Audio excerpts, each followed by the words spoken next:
Yeah, Shalom, Israel, Shalom. First off, I want to give all praises to Yahweh Ba'Shem, Yahweh Shai, Ba'Shem Rakakwadash.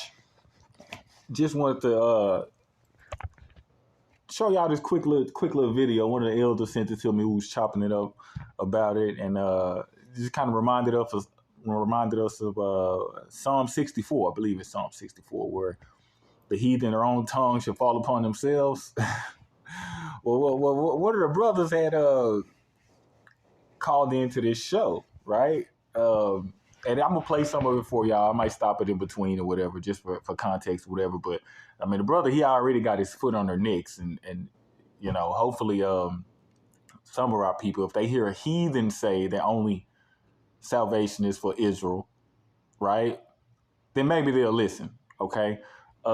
But yeah, the brother already got his foot on their necks. I mean, I don't know. I might jump in. I might buy the brother some new shoes so he could press a little harder. So I might jump in and get some licks as well. But let me start here and play some of this. Blessed day, gentlemen. Thanks, Stuart. Thanks for calling. Yep. Glad you're listening. Yeah, you too. Go to Texas. I think we have time for one more call. Kevin, quick, what did you want to know? I was hoping to find out when Isaiah 63, namely verses 1 through 5, came to pass. Brian?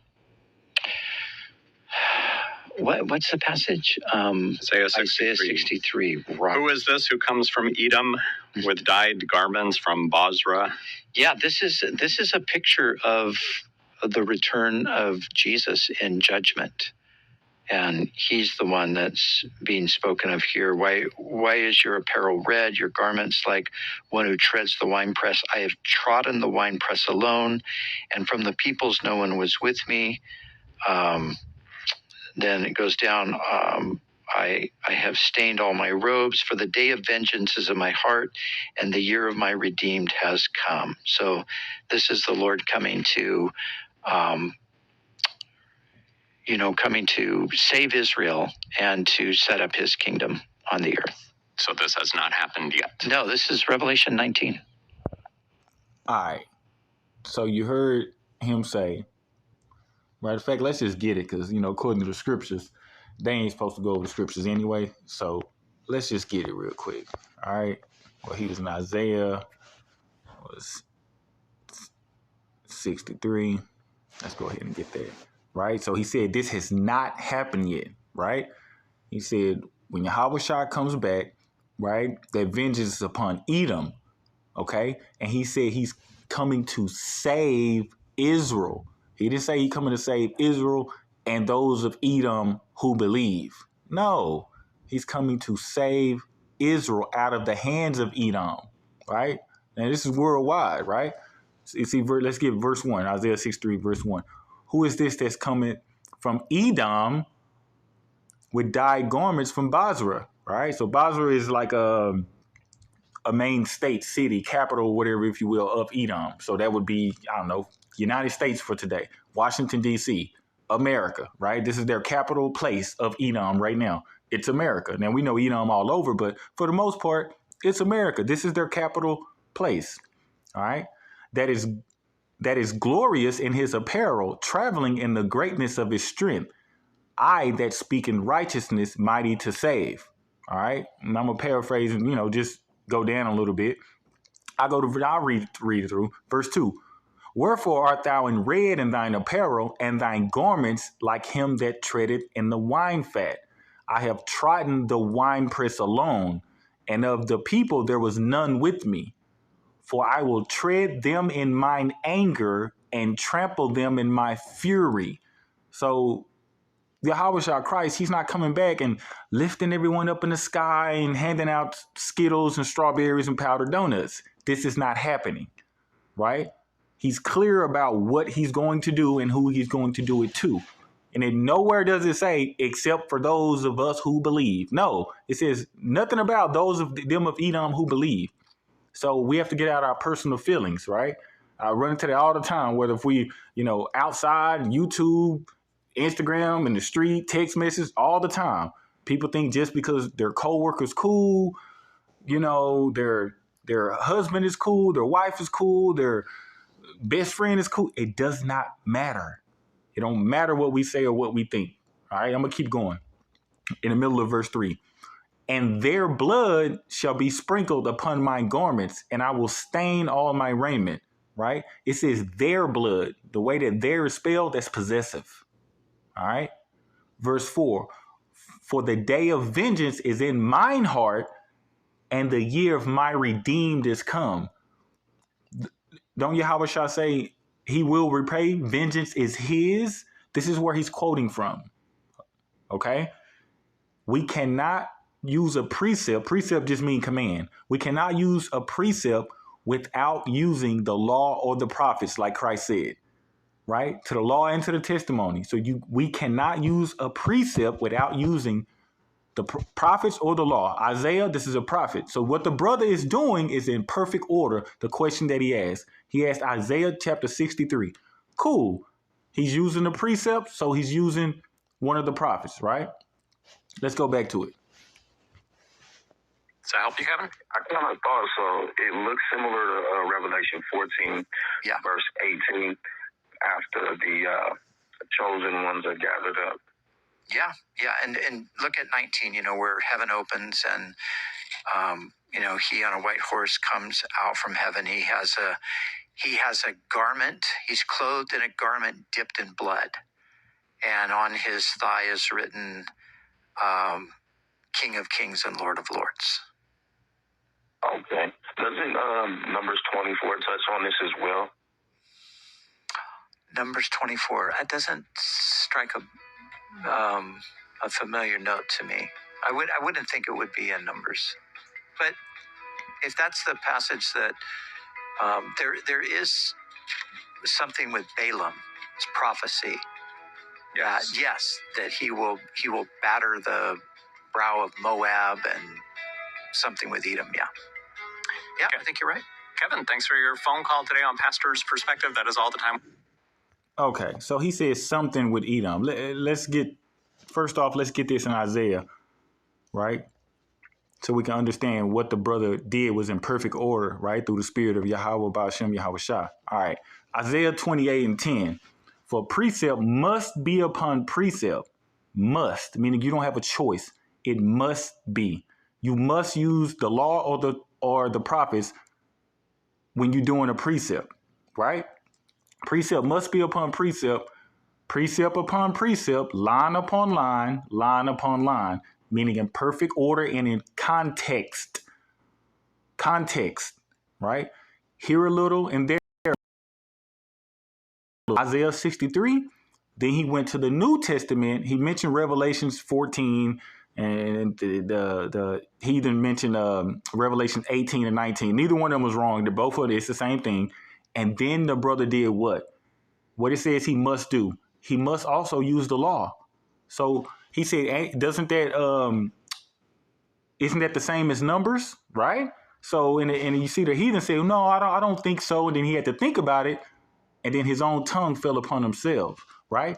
So this is the book of Numbers, all right? 24. This is what the brother was talking about, okay? Let's go Numbers 24 and right here. I'll just get right to it. Numbers 24 and 20, right? And when he looked on Amalek, that's Esau, by the way, right? Esau, Edom, same thing. He took up his parable and said, Amalek was the first of the nations, but his latter end shall be that he shall perish forever. He didn't say, except for those of them who believe in me. No, they're finished. Okay. So if we do this in context, this is Numbers. This is when we were first given the law, statutes, and commandments. This is how early this was. Okay. So he said they're going to perish forever. What we read in Isaiah showed what Yahweh Shah, what Christ was going to do. Let's get there, because he did mention Revelations. Let's go. New Testament. I might well get some drop kicks in while he's down anyway. That's how they do us, right? Look, I'll just get this right here. Revelations chapter 18, verse 2, right? And he cried mightily with a strong voice, saying, Babylon, the great is fallen and become a habitation of devils and a hold of every foul spirit and a cage of every unclean and hateful bird. Okay. For all the nations have drunk of the wine of the wrath of her fornication. And the kings of the earth have committed fornication with her. Everybody deceived, right? And the merchants of the earth are waxed rich through her abundance of her delicacies, all right? So everybody had their hand in on our slavery. Everybody had their hand in on it, all right? Verse 4, and I heard another voice from heaven saying, come out of her, my people. Key word, right? My people. So that means the Israelites, right, or the Most High's people, we're going to be in their hands still, right? That's for you who think, the Arabs or Esau, that you be not partakers of her sins and that you receive none of her plagues. All right, let's get some more. I'll keep going. Right, verse 20, rejoice over her. So it's okay for us to rejoice. We're supposed to pray for this place to be destroyed. This is when you turn up and pop bottles and all that stuff. This is when you turn up. Rejoice over her, thou heaven, and ye holy apostles and prophets. So they killed the prophets. Understand that. None of them finna get lifted up and taken to a 5-course dinner in heaven. It's not happening. For Yahweh Ba'Shem Yahweh Shah had to avenge you on her. This is all about the apostles, the prophets, the blood of the saints. Let me skip down a little more. Verse 24. And in her, meaning in Edom and in Babylon. Well, let's keep it and in Babylon. So we're going to get that. And in her was found the blood of the prophets and of the saints and of all that were slain upon the earth. Right? They killed the prophets of the Most High. They killed the saints. Right? Us Hebrews. And everywhere they go, they just slaughter everybody. Okay? Let's get that. So a lot of people might say, oh, well, that's Babylon. That ain't Edom. Let's get that. Let's go to, let's get that. I think that's in Psalms. Let's get that. Let's go to Psalms.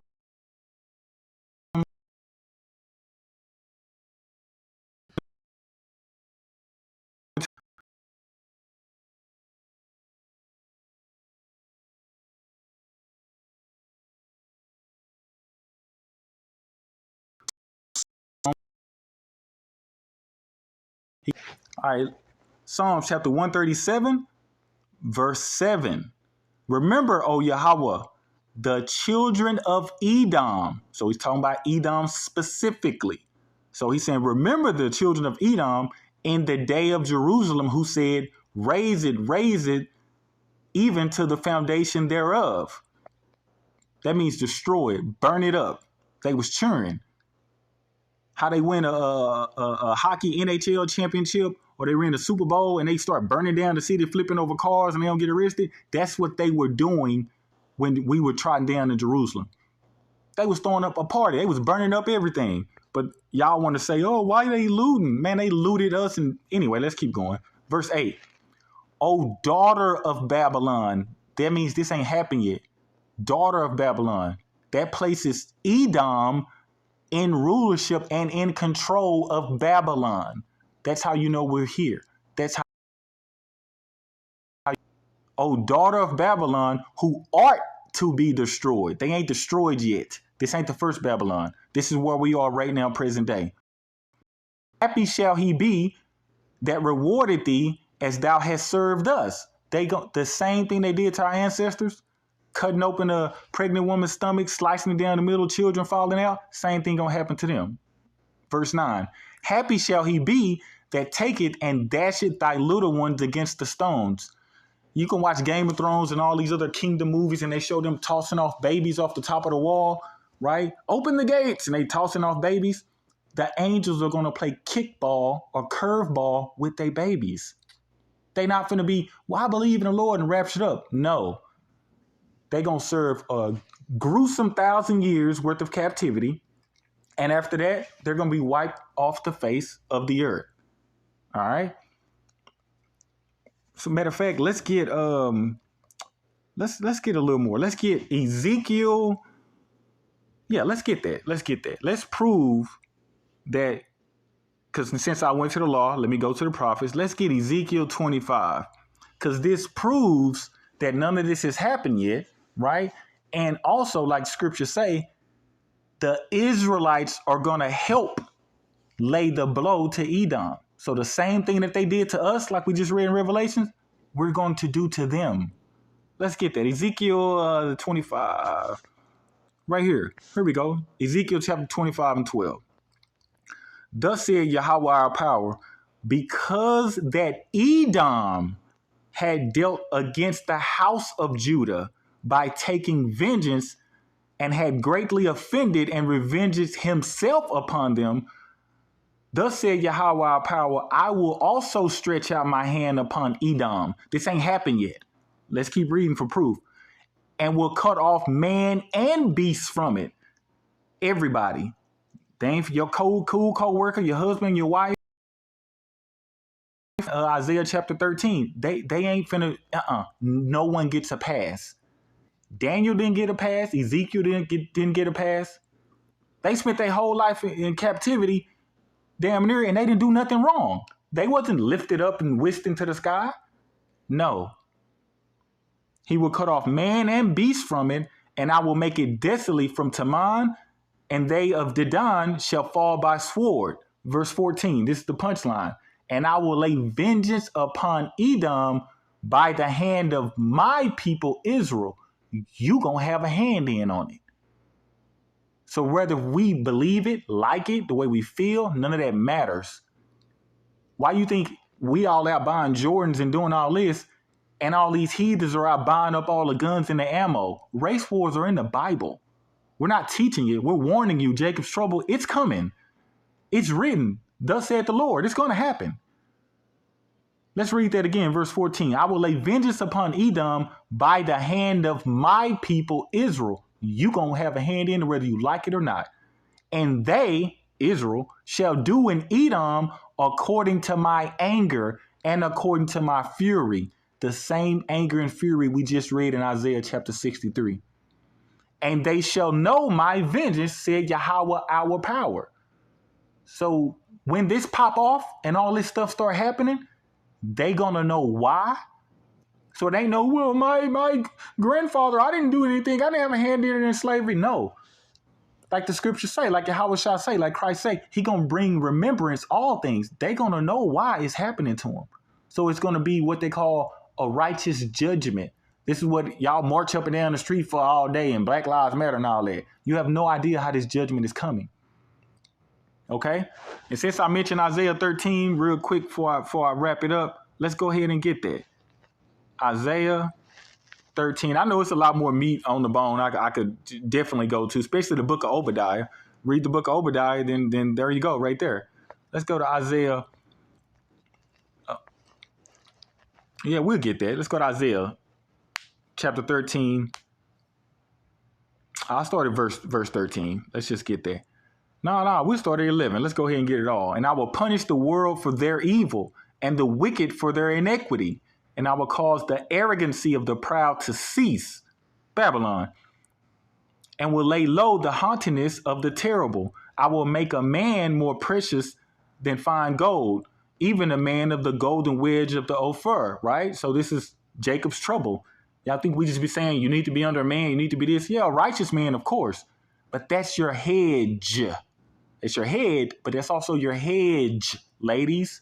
You need a covering. It doesn't work that way. The Most High don't work that way. He's going to restore order, okay? Verse 13, therefore I will shake the heavens, and the earth shall move out of her place in the wrath of Yahweh Bashem Yahweh Shah, and in the day of his fierce anger, like we just read in Isaiah 63. It shall be as a chased roe, and as a sheep that no man taketh up. They shall every man turn to his own people. Race wars are going to be in the Bible. Race just means nation as well, right? And on land, verse 15, is for those of y'all who don't think fat meat greasy.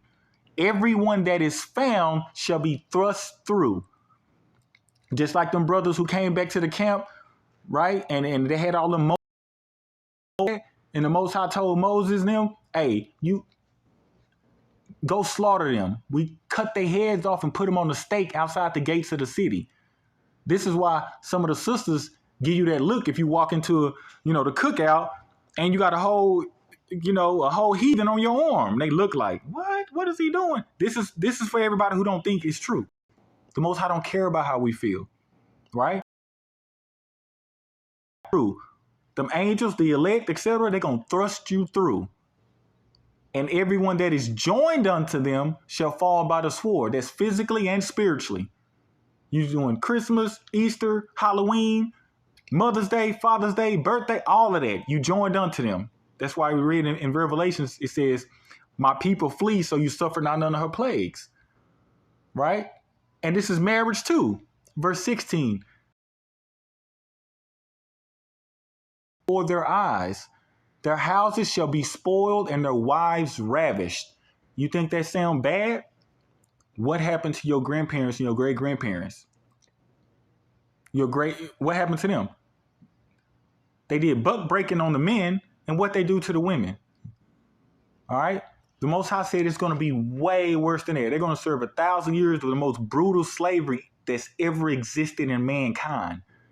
If something is more brutal than this, 9 months pregnant, they slice her belly open, the baby falls, the umbilical cord still attached, they take the baby, tie a rope around his neck and throw it in the lake, and the alligator come get it. And they kill the gator, still attached to the mom. And the husband standing there tied up being buck broke at the same time, meaning being raped at the same time. You think that's brutal? It's going to be way worse than that. This is what the Most High said. Okay? So anyway, I just want to share that. Hopefully this has been a little edifying, or at least to the elect.